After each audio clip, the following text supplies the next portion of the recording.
I'm Joanna Brooks, and I work with our partners here at Blackboard. And today we're going to talk about our content providers and those integrations that we have within our Learn platform. Derek State is your presenter. He is a solutions engineer at Blackboard. He's been here for, I believe, 12 years. But he'll give a little bit of his background, and you'll see that he's extremely qualified and a great resource to be talking about how you can best utilize these integrations at your campus. So I'll hand it over to you, Derek. Thanks, Joanna. Hi, everyone. I'm Derek Sadie, and great intro. Just a little bit more about me so you kind of know where I'm coming from. I came to Blackboard 12 years ago, but I was a client and a full-time instructor. So I used to teach computer science courses at a community college, and I was also their Blackboard admin. And after doing that and also being a student in Blackboard in grad school, and I discovered I didn't know how to do anything else, so I went to work for Blackboard, and that was 12 years ago. My time at Blackboard was spent mostly doing consulting on campus with instructors and system admins on the rollout of Blackboard. And as you can imagine, things have changed a lot in the past 12 years. What is really great is that unlike when I was teaching and I wanted to use additional resources, I was kind of limited as to what I could do in my Blackboard course. If I wanted to use a publisher site or something else, I often had to just send my students somewhere to do it, kind of separate and disconnected, and now we've got some additional options. So what I'd like to do is kind of talk a little bit about the teaching and learning perspective, why instructors might want to use this, how it kind of benefits instructors and students, and then show you a couple examples of what it actually looks like when it's being used. Please keep in mind that I am not advocating necessarily one particular partner that we have. I am going to show off a couple ones specifically. A, they're easy to demonstrate, and B, I think they show off the functionality quite well, but our partner list keeps growing. The best part about the way we work with our partners is we defer to them on what their content and tools are, and they can choose what to integrate with us. So the experience always actually happens in the partner's platform, in the partner's environment, but we enable our instructors to pull in those resources into their course. And in this kind of perfect world, or at least the way I see it, when I'm teaching a course, I get to use kind of all the tools in my build from the content that I want in there as the course designer, if that's the role I'm playing. But I can also incorporate one or more assets from kind of the other content that I've adopted through many of those main publishers and content partners we already work with. So I want to show you a little bit about how that works and what the experience is like. But again, I can't show you all of them, luckily, because our list is too big now, and I can't do all of them in a demo, which is a nice place to be. 3 years ago, I could do all of them in one demo call because we had one. And that was kind of Macmillan was our first one, and then we've gone up from there. So I'm going to talk a little bit, and then I'm going to do a lot of show and tell, and then hopefully it leaves some time for questions. So let me just kind of dive in and let's talk about it. So I think I already covered a little bit why you'd want to do this, and really at the core level, if you are teaching a class, whether you're standing up in front of a group, whether you're doing it in an online environment or some hybrid, you always want to have all those tools and resources available to do the instruction.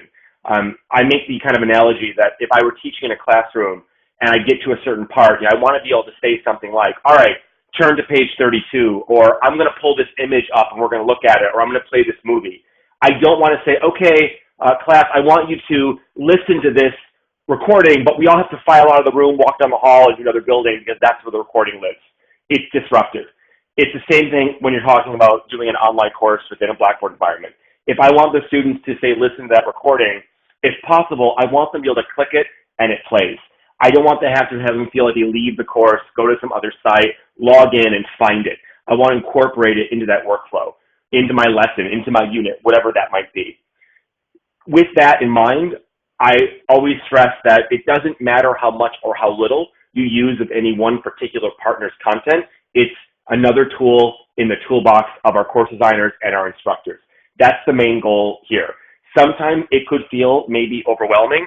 I think instead the focus is, what would I like to use and how could I use it? I don't have to use everything, and I can use it the way that I want. Let's just talk a little bit about our kind of strategy I work in the business development group at Blackboard, and more focused actually in business development on things like content partnerships. So Blackboard has a lot of partnerships. Partnerships are things that have actually nothing to do with content. Partnerships with student information systems and transactional systems, the list goes on. In my area, kind of what I work with Joanna on is a lot of our content providers, our publisher partners that have digital content platforms to be able to include those into our products. Most specifically today, I'll be talking about Blackboard Learn. And so I just pulled this, actually I'm going to pull up a page right now just to kind of show you a little bit about what we're doing there. Let me share my desktop here. And please let me know if this doesn't come up, because sometimes I keep talking and it just doesn't come up. So let me 1 second here. There we go. Let's see, I think you should be seeing my desktop, and I just pulled up a web page called Featured Partners. This is just a few of them, but you can see some common listings here, things like Vista Higher Learning or Vital Source, things like Macmillan and McGraw-Hill and Wiley and Pearson and Cengage, and we are working on expanding this list. In many cases, we work with all or most of those partner platforms. So really, I go to any school, I talk to any instructor, chances are the digital platform that they want to use in some way is likely already integrated with Learn or will be coming shortly. And we keep trying to expand this list in the interest of our clients. And so what I want to do now is just kind of talk a little bit about that rollout strategy. I'm going to bore you for a second with a system admin perspective, but I think that's important. So for those of you that never played that system admin role, you can tune out, but for those instructors that have never seen this page before, this is kind of that, what's behind the curtain, what goes on in the back room for Blackboard. All system admins at every one of our clients have access to this page. And among all the things that are on here, what I want to actually focus on is this partner cloud settings. And the main reason I want to show everybody on this call, this page, is because what we are doing, and it's just about almost done, is we are able, from kind of central Blackboard, I like to consider it like the mothership in a sense, but our partners don't need to integrate individually with every single Blackboard installation we have out there, and there's 5,000. Instead, they're able to integrate. We have a central integration platform. We call it Partner Cloud, and they integrate with that, and then we get to push it out to all of our clients. That doesn't mean that we invade all of your courses and show every partner that ever existed. What it means is we can surface out every partner we work with and let our individual schools and clients decide what they want to use. We can turn it on, in a sense, and make it already available and ready to use. That doesn't mean that all of your instructors will see it unless your school wants to have it on, unless your system admin has turned it on. They can, of course, turn it off, and many do, because of it doesn't apply, or they've got licensing agreements, or no one at that school is using it yet, and that's something else that's kind of a little bit different. But the reason I like to talk about this is because our first foray into this area was every single one of our clients, Blackboard admins, had to go and download an individual building block. It's kind of like an app, and install it and configure it. It was a lot to maintain, and rollout was kind of a pain, and you had to wait to the summer or the winter break to get it installed, and it just made things kind of a little clunky. Also, every single partner showed up at a little bit different place in the course. McGraw-Hill was over here, and Wiley was over there, and they could put their links everywhere, and it was not a uniform experience. What we have done now, we're just about finished with that, is we've steered away from that building block model, and instead this idea of Partner Cloud, it is already built in core to our product, and we can push out the availability of these partners and have them just show up. And then our admins can do a configuration if necessary, leave it on, turn it off, and then that's it. They don't need to go and get building blocks and install them and have downtime and server restarts and all that other stuff. And what we can do then is push that configuration all the way through, so whatever is turned on at your school's level then can show up for instructors, and then if in use, show up to students. I just want to be clear, and sometimes it sounds a little scary, that just because we have all these partners and we're in this kind of partner cloud, that doesn't mean students are get bombarded with something from all these partners. Really what ends up happening is kind of those, like, we turn it on, your system admin can then decide to make it available. If they make it available, your instructors could decide to use it in given courses, then those students would see those things. And they'll only see them in the way that was kind of rolled out by the instructor. So we're still respecting kind of that hierarchy we have in place. We've just made it easier. We've streamlined it, and we've made it kind of, we're owning the process of connecting our partners with our clients, more our partners' products with our clients. So just kind of give you a little overview of what that looks like. Enough about that kind of system admin component. What I want to jump into now is let's talk about what it looks like to use it. So I'm going to put my instructor hat on for a minute, and I'm going to walk through. My plan is to walk through at least 2 experiences with 2 different partner products. I want you to be able to see kind of what the similarities are, what the differences are, and then hopefully kind of show and answer questions about some of the others. But as I go through this, I'm also going to try and kind of, I'll call it best practices, but keeping in mind kind of the way that an instructor would want to use this might be different than what I'm showing you, but it's that level of flexibility and they have options of how they want to use these things. In this kind of premise, what I'm going to do here, I've got a little cheat sheet that I'm going off of. I'm going to go into this biology course that I've made, and let me kind of set the scene. So in this example, let's say I'm teaching kind of a biology 101. We could say it's at a community college or your institution. It doesn't really matter for this example. And this is going to be one of those courses where I've already done some of the building. And, we're very familiar with this. This is not something I taught it, not in this scenario, but I've kind of laid this course out and I've built in some of my own content, a very common scenario. So in this case here, I've decided I want to teach by learning units. You can see I named them. And I've got some other high-level options I built out on the menu. And then when I go into the units, we'll go into Unit 1. I've already got some things here that go in Unit 1. And everything you've seen so far, kind of I've built, or someone has helped me build, but it's not publisher content. I've added it myself using the built-in Blackboard tools. And so here we are. I'm in my Unit 1. I've got an assignment, and I've got kind of a link to a YouTube clip and maybe a photo here. And now what? Well, in this scenario, I have already adopted a book. I'm using I'm using McGraw-Hill, a biology book. And, for those of you that teach or work with instructors, and I'm assuming that everybody on this call kind of fits somewhere in there, I remember the days when the textbook rep would come by my cube and really try and push that new glossy textbook to make sure that, because if I had, if I wasn't adopted or if I was the committee, and give me that teacher copy and make me want to use it. I'm not saying that doesn't still happen, but almost as important now, 14, 15 years later, it's also the digital kind of collection that goes along with the book. Great, the book is pretty and it works, that's great, but I've always argued those questions in the back of each chapter, the student questions of like test questions and things, those aren't nearly as useful to me or my students if I could make them interactive or assign them or make it actually be gradable without me reading student handwriting. Suddenly those things become more useful. Speaking of interactive, what about, is there something where I can have students take practice quizzes or do flashcards or some kind of animations? Can I present to them not only an ebook, but maybe things I can't do in a book that goes along with the book? And the answer, of course, is yes. All of our publishers are looking to do just that. And book decisions or content title decisions are so much more about just the textbook. It's also about what does it come with? What's that digital counterpart that comes to the book?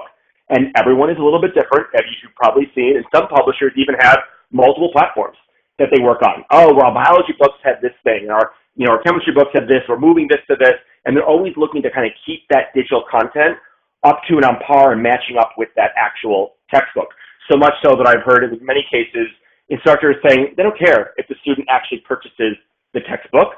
It's more about make sure the student buys the access key, because it's statistics and all of the content's really coming through simulations and online activities and less about the book or something like that. So here I am in my course. I know I'm using this this McGraw-Hill biology book, but I also know that McGraw-Hill has this whole Connect platform that has not only kind of a digital copy of the ebook, but other stuff, interactive tests, quizzes, Learn Smart, all those great things that they build out. And what I want to do is right next to this stuff that I've already put in here, take this assignment, watch this video, I also want to include one of those assets, one of those activities, one of those things from my McGraw-Hill Connect course that goes along with the book that I've already told the students they need to get. But I don't want to have to say, okay, you take my assignment 1 in my Blackboard course.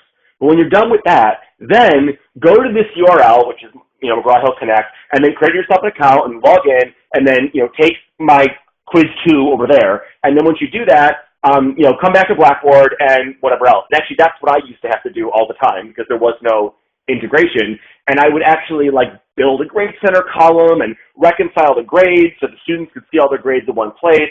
It was less than ideal. But let's look at what that might be like here. So when I come into a course and I've already built this assignment 1, and I did that using my built-in tools here. The build content, assessments, and tools. You've all seen these menus. This is just a basic way of building things. Instead of making instructor interrupt the workflow or do something different, just like they might go to build content and add an item, or they might go to assessments and build an assignment, like I did for this assignment here. I can also just go to partner content and choose content market. And by doing this, I'm being brought to what we call kind of our content carousel in the course, and the partners that show up are going to be those partners that your system admin or at your institution has made available. This is a demo server that I maintain, so I turn them all on, and it's a carousel full of our partners. You may not see the same partner list. That's determined kind of at the administrative level, but I make sure they're all in here for my demo purposes. And this is what this screen is going to look like the first time the instructor does this in this course. It says, you have not associated your course to any partner content yet. I am going to walk through the one-time process, and for this example, I'm going to show McGraw-Hill. So I want to show you how easy to get the instructor to be able to pair or associate their Blackboard course with, in this case, it's going to be Macmillan's Connect platform. And actually, more specifically, my course on Macmillan's platform. So my user gets kind of connected, and my Blackboard course get connected, and they all get walked through like kind of a wizard. So let me show you what that looks like. So I'm going to choose to use McGraw-Hill. So I browse to McGraw-Hill, and I'm going to pick my McGraw-Hill option in the carousel, and then they ask me kind of which one do I want to use. I want to use Connect, so I use Connect, and then notice what's happened. It takes me directly to kind of this walkthrough, and right now I'm not actually in my Blackboard Learn instance anymore. Notice the URL. I left my Blackboard Learn instance, and I'm now in this single course association kind of one-time walkthrough that is driven by the partner, in this case, McGraw-Hill. So I'm going to go through. I already have my McGraw-Hill credentials, and so I'm going to use them. Again, the idea here is that I'm probably already using this product, so I probably already have credentials. I've also probably already set up a course in McGraw-Hill Connect, but if I didn't, it's okay. I can also do that on the fly. So I'm going to sign in with my McGraw-Hill credentials, and then what it does is it asks me some questions. So this is a very comparable. All of our publishers do something very comparable to this. It says, all right, did you already set up your Connect course? If so, I can pick it, or I can set one up on the fly, which is really great because as instructors, we don't always do the same workflow at the same time. I might be very structured one time and say, okay, I know I want to use the Connect course. I'm going to go to McGraw-Hill Connect. I'm going to set up the course. Then I'll go to Blackboard and I'll connect it to the course and we're good. But that doesn't always happen that way. It might be I go to my Blackboard course, I start building out because the moment struck me and I've got some things I want to add in there. And then I realize, oh, I want to include some Connect stuff here. Oh, but I didn't build my Connect course section for this term yet. But I can do it through that workflow. I don't need to stop what I was doing, log out and go somewhere else and do it. I can do it either way. So we can support either workflow. If I haven't built it out yet, I can say a new Connect course. And if I do that, it starts walking me through, okay, what are you teaching? And I can pick from the drop down. So I'm teaching biology. And once I pick that, I can walk through and find my book. So I might pick biology, and then I can find my book. And if I find my book, I get to walk through and set up a course section of the book. But I'm not going to do that because I already have one. So what I'm going to do instead is I'm going to go cancel this. I'm taken back to this page. I'm going to do it with an existing Connect course. So here's all the courses I'm teaching. And if I remember correctly, the one I want to connect this to is here. And it's right here. So this is the one I'm going to connect this to. And notice it already lets me know if I've used this section, if I have another section that I've already paired to some other Blackboard course, it is a one-to-one. It already lets me know. I can't pair this because it's already been paired. Or I could build a brand new section on the fly here. So I'm going to say it's this section. I hit save. and I'm done. What just happened now? What did I just do? Well, in those few clicks, because I initiated it from my Blackboard course, I now have associated my Blackboard user with my McGraw-Hill Connect faculty credentials. I have now also associated this Blackboard course that I had with this particular Connect course. What's great about this is now that this is done and I return to Blackboard, I now get to leverage the stuff that's already in my Connect course, but I can do it from within my Blackboard course. But instead of completing this entire workflow, I want to take you back to the start. I went into learning units. I went into unit 1. And if you remember, I then went to partner content and I chose content market. But now look what's different this time. It doesn't say you've not associated anybody yet, because I already did that. Now, a direct link to my Connect section shows up here. I don't need to complete all that stuff anymore. If I just click on this, I am now taken, same workflow, I go into Connect, and it says, all right, what do you want? And there's stuff inside each one of these. If I go here to Connect assignments, I'm going to see Connect assignments. My favorite part about the way that these integrations work, these things you're looking at, these 3 quizzes, they kind of look like they're Blackboard quizzes or something. They're actually not. These don't even live in Blackboard. They're not even Blackboard objects. What this list is showing me, this is a dynamically updated list of the quizzes that are available that live in my Connect section. I can decide to deploy them from here, and you'll notice the integration helps communicate the title, the type, the points, the due date. I don't need to do any of that. It's all inherited, and if I change it in Connect, change the title, I change the due date, change the points, it automatically updates. I don't have to do it in 2 places. Once I decide to use them, it stays all linked up.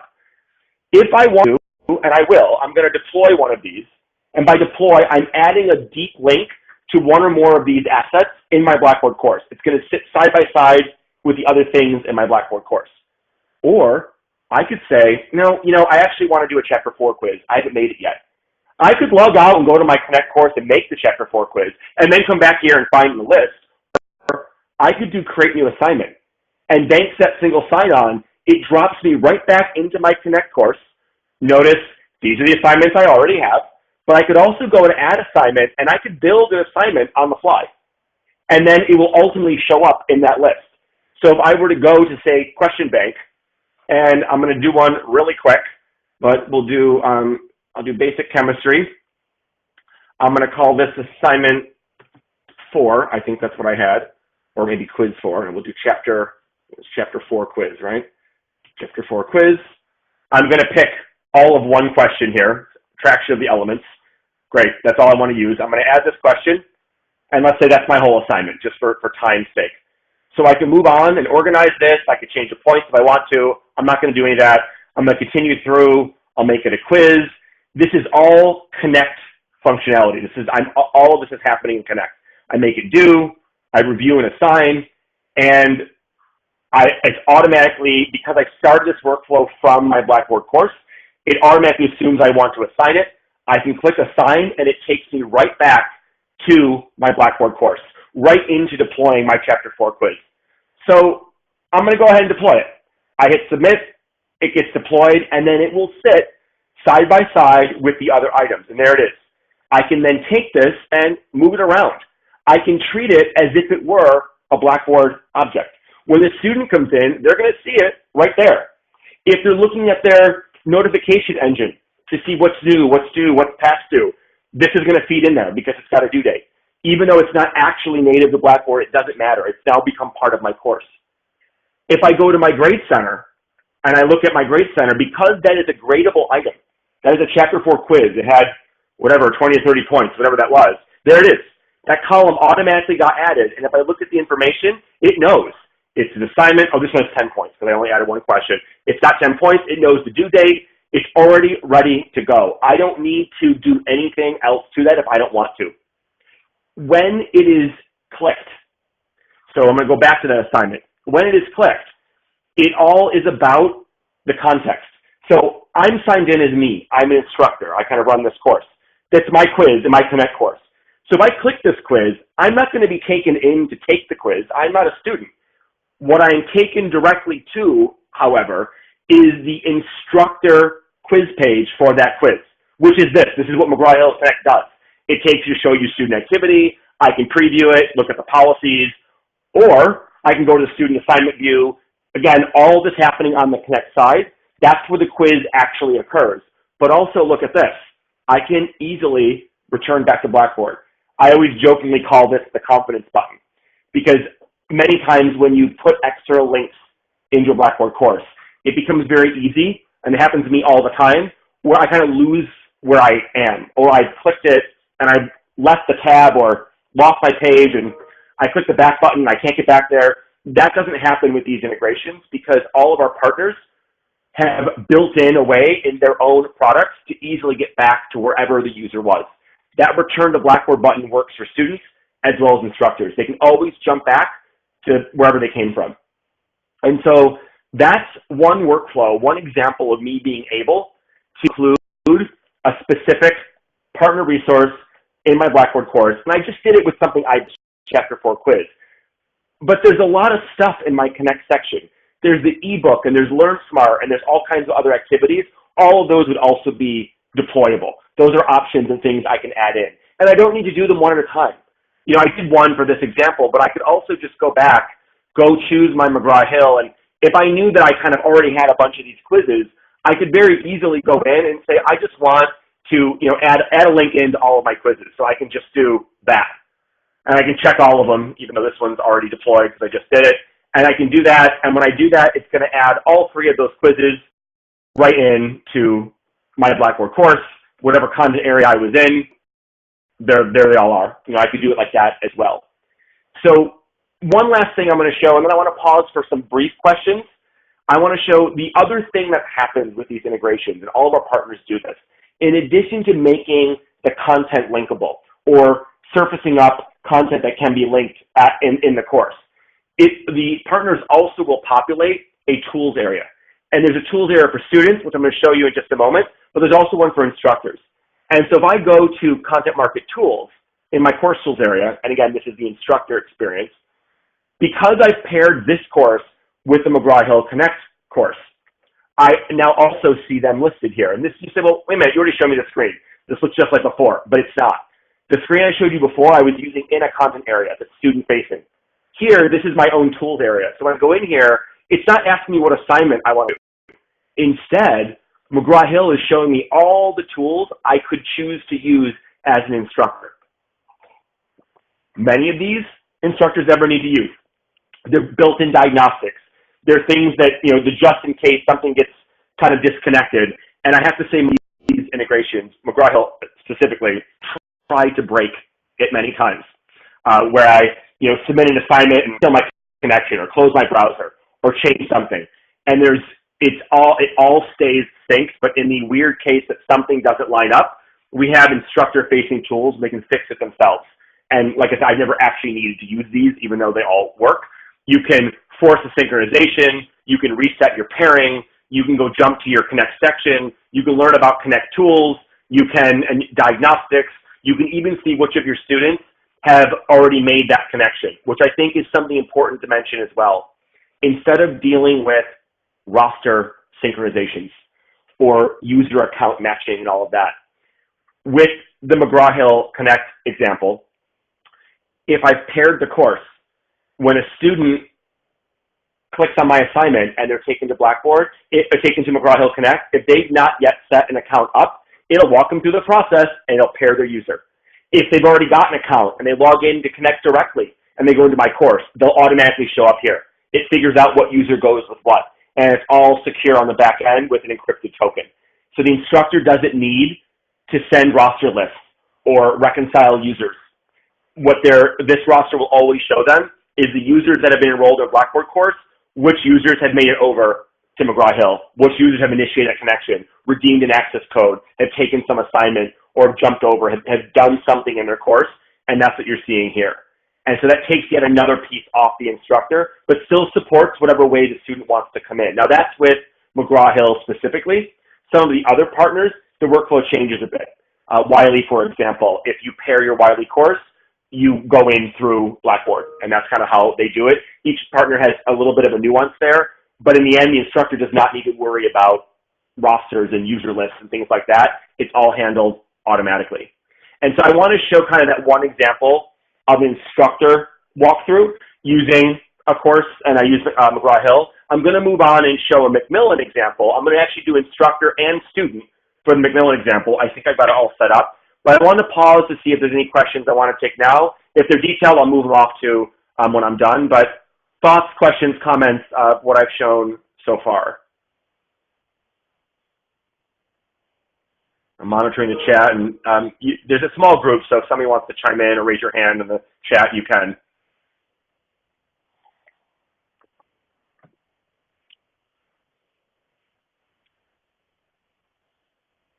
So I guess that's no, and Joanna, just another check on the audio and kind of screen sharing. Is that also working the way I'm hoping? Yeah, everything sounds great. Great. I don't want to go on for like 15 minutes and realize everyone's dropped off the call. So I'm gonna move on and show a little bit of a different example. So I'm gonna actually use the same, it's a copy. It's the same biology course, but it's a different publisher, different publisher product, and this time I'm also going to show the student perspective. So I'm going to jump into this course here, which is already paired, and it's actually paired with a couple of different partners. So you're seeing a very similar course. I'll go into different units this time. But this time, when I go to partner content in Content Market, you'll see that this one is showing me, I've already paired to different partners.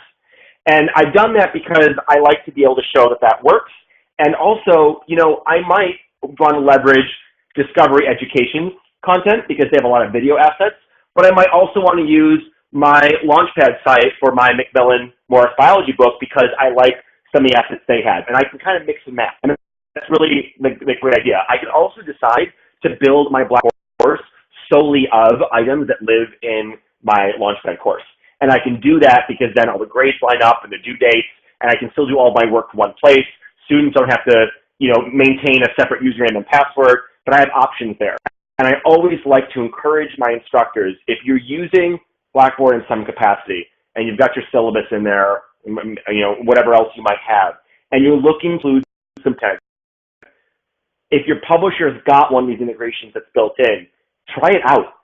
If you're not using it already, as a bare minimum, leverage one of their assignments.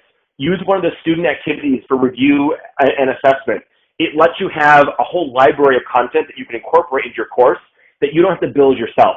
Let's be frank, as much as I'd like to think I am not a content designer. There's a reason that's its own job. But I am a teacher, and I do like to be able to use what's at my disposal to do my teaching, whatever that might be. If my publisher book that I've adopted has got this giant collection, there's got to be one or more things in there that I could make use of. And reinventing the wheel, I can assemble it in a way that makes sense in my course and not have to worry about it feeling detached or disconnected and not have that kind of empty slate syndrome. I used to do a lot of teaching and training in Blackboard. I'd sit with the instructor and I'd say, okay, you're looking to teach a hybrid version of this course, or you're looking to just build a supplement to your regular face-to-face course. You want to start using Blackboard, or your dean told you have to start using Blackboard. We sit there, I log in, and the course is, that sample course is empty, and they just look at me. And they go, well, I don't know what to put in here. And there's all those tools that seem very overwhelming. Instead of looking at it from that perspective, I say, well, look, here's a collection of stuff that's already there. Kind of like Legos. Which of these do you want to build your course out with? And they'll usually see something that resonates. Oh, I'd like to be able to give my students a pre-quiz. Or I like these case study videos. Maybe they can watch one per unit. Anything like that definitely helps instructors be able to augment and build their course, no matter what level of Blackboard usage they're currently at. And so I'm going to use Macmillan for this example. And you're going to see what looks a little bit different. So in the McGraw-Hill example, when I clicked on McGraw-Hill, it asked me SimNet, it asked me Connect, and then it breaks it down. Do you want assignments or Learn Smart? Macmillan does it differently. I'm still in my Blackboard course. I still get that nice list. But Macmillan actually serves up an entire breakdown of everything that's possible to link to in my Launchpad course. And you might ask, well, where is all this coming from? Well, if I click the Browse Content button, I get to see the actual source of this stuff. And Macmillan, just like McGraw-Hill, McGraw-Hill Connect, Macmillan has this Launchpad platform. And with this biology book that I adopted, they have all of this built-in stuff, things like readings and quizzes and pre-class assignments and introductions, but they also have the ability to let instructors build their own stuff, which I already did. So these unit quizzes and unit tests, I built these. And in this Launchpad product, for example, I could decide to use, any of their tools. So you end up with this kind of hybrid approach. Well, I can use some of their test bank questions or build a video assignment. Or I can decide, I don't want to build any of those things. I like the fact that, I like their case studies because the students have this whole case study they can walk through, and then there's instructor resources for it.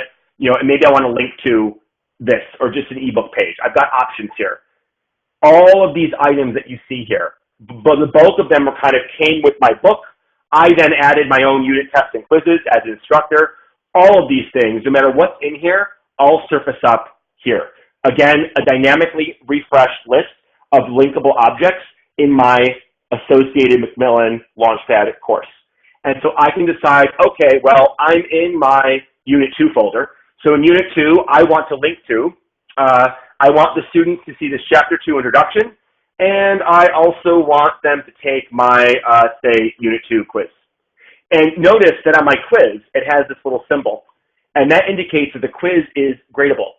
You'll notice on the Chapter 2 introduction, that symbol's not there. What that means is that when I'm done with this, I'm going to get these 2 links. They'll go into my course. But one of those links, and it's going to be Unit 2 quiz, will also have an automatically generated grade center column that corresponds with that Unit 2 quiz. So when students take the quiz, the grade will automatically show up, which, if the demo gods will allow it, I hope to actually show you in just a second. So I'm going to go ahead and submit this.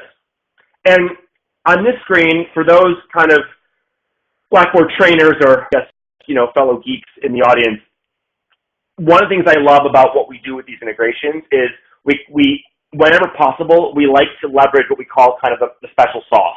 Whatever makes that partner's platform or product a little bit unique, we want to kind of make use of that and highlight it on the Blackboard side. And this example here, which may not be very exciting to many of you, but I kind of think is really great. In the Launchpad platform, instructors very often use categories for grade weighting and organizing their course. And we have categories in Blackboard too, but they're not always as easy to get set up. And a lot of instructors don't use them because it's too many clicks to get them set up. But once you have them set up, it's really powerful. It lets you weight your grades and organize things very well. It's just sometimes it's a little bit too much work to actually do, so it goes unused. In the integration, this screen here, it lets me inherit any categories I've already made use of on the Macmillan side, and it will automatically create that category in my Blackboard Grade Center, if it doesn't yet exist, and then assign that item. So for example, I don't have my Chapter 2 introduction categorized, but in the Launchpad platform, I did create a category called Unit Quizzes, and I associated my Unit 2 quiz to that category of Unit Quizzes. And I might say, well, it'd be great if my Blackboard Grade Center also showed that category and had it in there. But I don't want to have to go recreate all of that, but I don't. The default option, it automatically assumes category. So if I don't have a Unit Quizzes category in my Grade Center in Blackboard right now, I will when I click Submit, and that item will be in that category. I could also decide to override that and say, you know what, no, I actually want to recategorize this on the fly. Very simple, powerful way to let instructors leverage what they've already done and inherit that over to Blackboard without a lot of extra work. There's a little nuance like this with a lot of our partner integrations, things that kind of made sense to do, but there's also the basics that we always carry over that don't require any configuration, things like the name and description and due date and points. That's all built in. But every once in a while, we're able to leverage kind of additional thing that we work with our partners to do. Categories here is one of those examples. So I'm going to go ahead and submit these. And like I mentioned, I'm going to get 2 links in addition to the 2 things I already had. There's my introduction as the ebook, and there's my quiz. Now, if I click on this introduction, same thing like before when I was the instructor with McGraw-Hill Connect, it takes me to that asset directly. But it takes the instructor version of that asset. And that's why I get like edit and assign. Students don't see those. I can read it, and I can also, again, jump back to Blackboard. Let's segue into the student experience.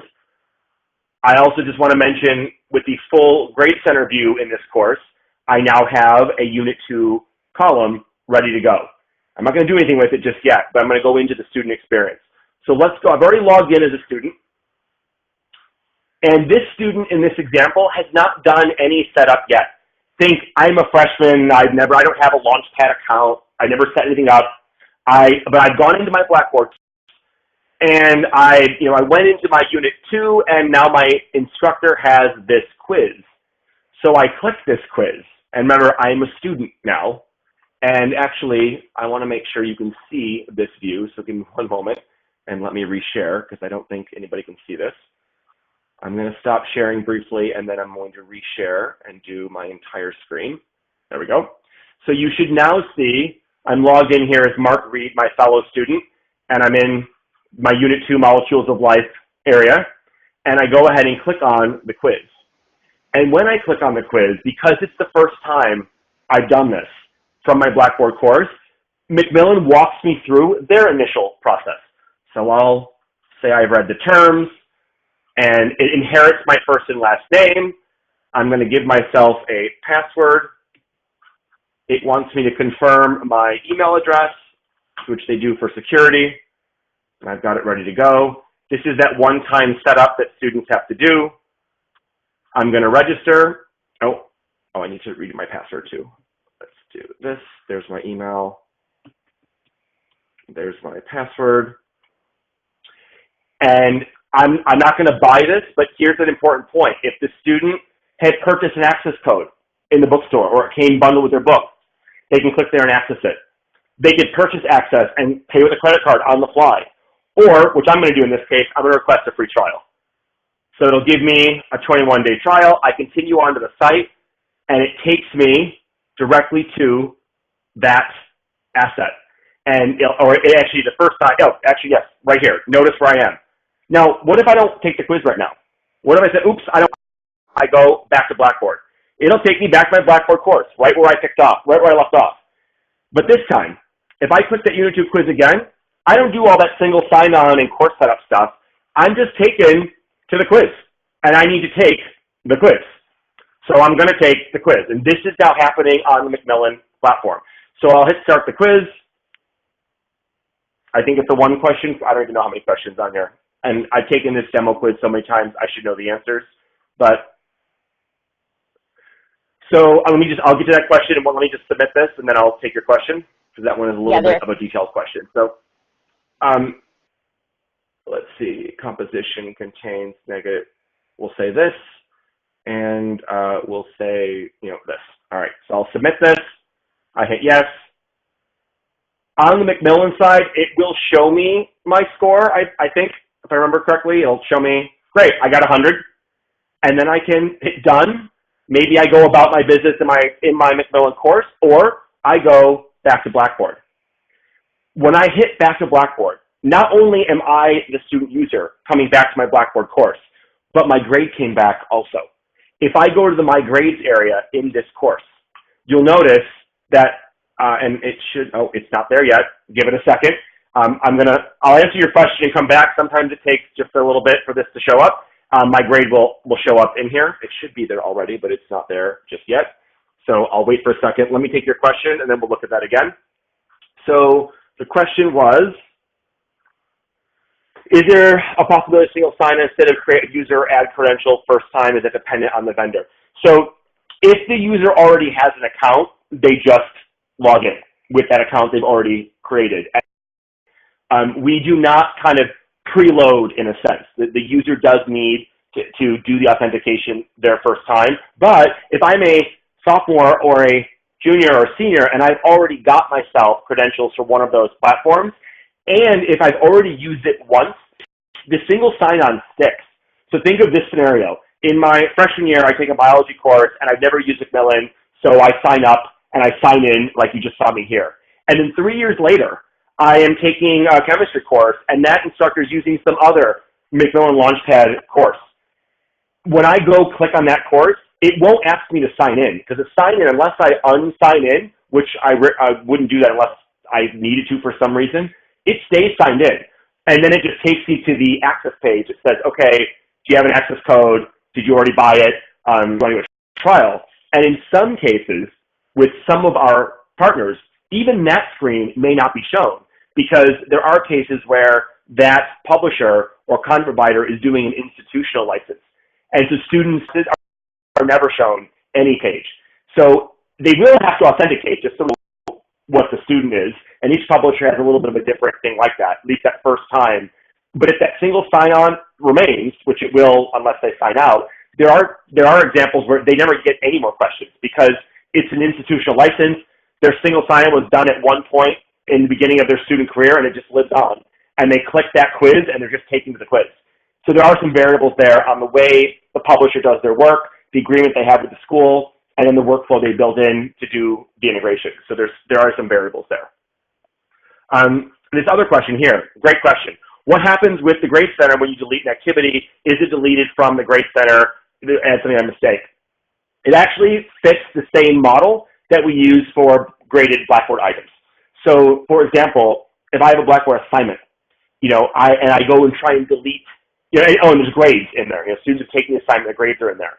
When I go to do the Blackboard assignment, I can't delete that column while there's still grades, or it'll say you have to clear the grades out before it can be deleted, or if you delete the assignment, it'll say, I'll delete the assignment, but you want me to keep the grades, and there's always that kind of backup in place. With most of our publisher items, and I can show you in this course, so if I go to my Blackboard course, this Unit 2 quiz, you'll notice delete's not even an option here. I can't delete this item. Now, if I delete the Unit 2 quiz from here, I can delete the quiz. The Grade Center column won't disappear, but it will then let me delete it. Even if I do all of those things, I never lose the grades because the master source is not in Blackboard anyway. If I re-add that Unit 2 quiz to my course, the Grade Center column comes back along with existing grades because the master grade, the authoritative kind of source of record for the grade, that's in Macmillan. Blackboard is just reflecting the grade that's in Macmillan, so it doesn't have any impact. The only difference that might be there is if you were to override the grade on the Blackboard side. And then that grade then becomes a Blackboard record, and then it would kind of be, you'd want to keep that grade. But for the average use case, only the grade that exists on the Macmillan side, even if you delete all of it, it still lives there. And when you redeploy it, it comes back because it actually never left. So let me see if my grade finally came in. Of course, when I go to do a demo, it likes to make a liar of me and doesn't show me my grade. So that's great. I might have to force a grade refresh because I just did this before the call and it worked perfectly, but let's see. So pretend you're not seeing this because I want to make sure this actually works. But in the weird event, and my grades always pop in. I don't know why they're not showing, but in the weird event, the grades don't automatically show up. That's a good use case for me as an instructor, me as an impatient instructor, to go to my commercial content tools. Actually, I'll do it here, or my content market tools, and I'm going to go into Macmillan, and I'm going to go ahead and force my grade refresh because I don't feel like waiting. It should have already happened, and I don't know why. And notice it knows that I've got something there, so I'm going to go ahead and submit that. If I were to wait, it should have worked, but I've already waited my 2 minutes, and it says it was updated, so let's go ahead and check it. So if I go back to my Grade Center, I should now see the grade. And there it is. There's my 20 points. And from the student perspective, if I just revisit my grades, it will show up. Sometimes this does happen, and I have this server set to a 1-hour refresh. So in the event that the grade doesn't make it, or there's a delay, or my server times out, within an hour, everything gets resynchronized. So usually it happens immediately, but even when it doesn't, I wait an hour and it's fine. And that is something that can be set at the admin level. Let me check on, I heard some questions pop in there. Both grades on some occasions take some time to reflect in Grade Center. It does. That is dependent on a few things. From the admin perspective, that's actually the biggest impact factor. So if we go in at the partner cloud kind of settings area, so you can set a default as to when grades get refreshed.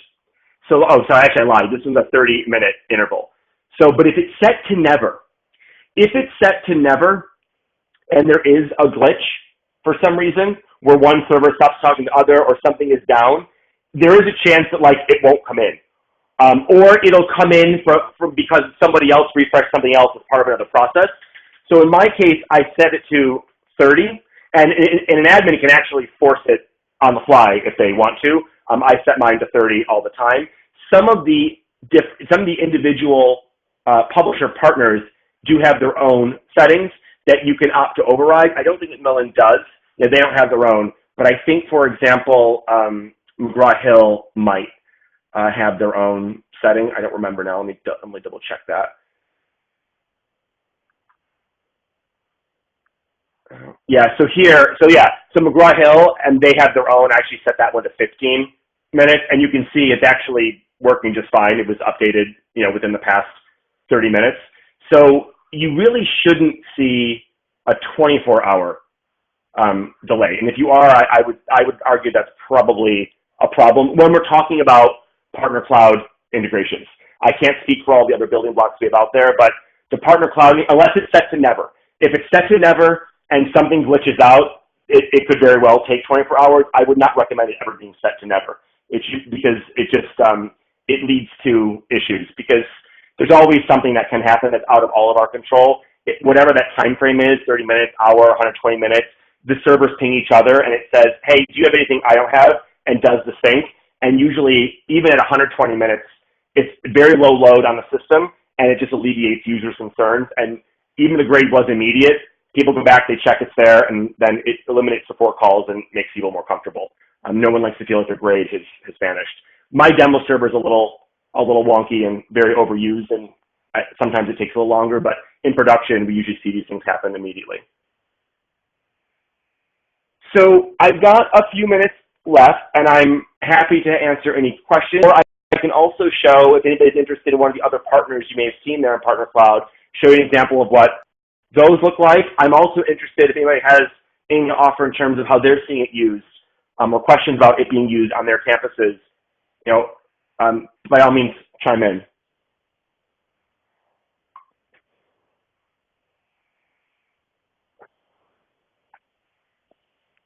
This is the first time I think we've done one exactly like this, and I kind of vacillated back and forth with, do I show just a demo of the functionality, and how much do I try and convince people to use different partner integrations? What I'm hoping is how easy it is to use and how it caters to that individual partner's platform, but really puts that flexibility for instructional materials into the hands of the instructor. That's so Connect, which is again one of our biggest partners, and Connect is one of the nicest platforms, and they're also looking to expand what they integrate with on the Connect side.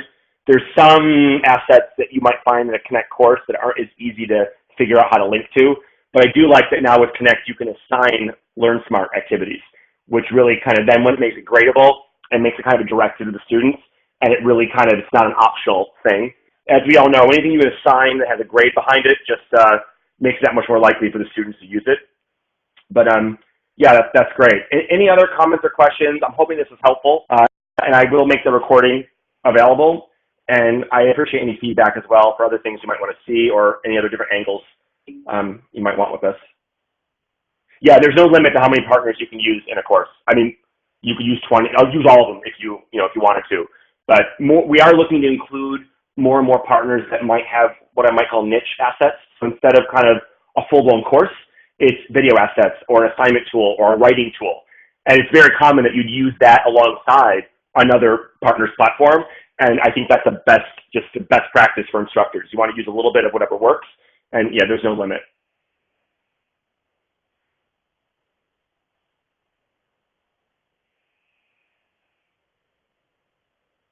I think the last thing I'll just show, since I've got my couple minutes left and I'll let all of you go, is we talked about instructor-facing tools, just to show you that because this course that I'm in as a student is paired with a Macmillan course, and again, that was done by my instructor, Macmillan also surfaces up student-facing tools within that content market tools. So these pages that you see, like this one for Macmillan, that is driven by Macmillan. They populate this page. Obviously, the tools are different for students as they would be for instructors, but there is some overlap. Students can jump right to their Grade Center in the Macmillan platform. They can jump to their ebook or the Launchpad homepage. They also have some basic diagnostics. They can update their profile or contact support. These are very similar partner to partner, but they're driven by the partner. The partner controls this, and they get to update them whenever they want. There's no support call needed. They don't have to work with us. They have control over what this page shows. So it's kind of like a little portal right into that user's experience that they can give users direct access to things. What's nice about this is that this tool page always shows for students, regardless of how much or how little the instructor has used. So even if I paired my course with my Macmillan Launchpad, I've added one link, I still get all these tools. I don't have to worry that the instructor can add these links here. The act of pairing populates this page for students and instructors alike.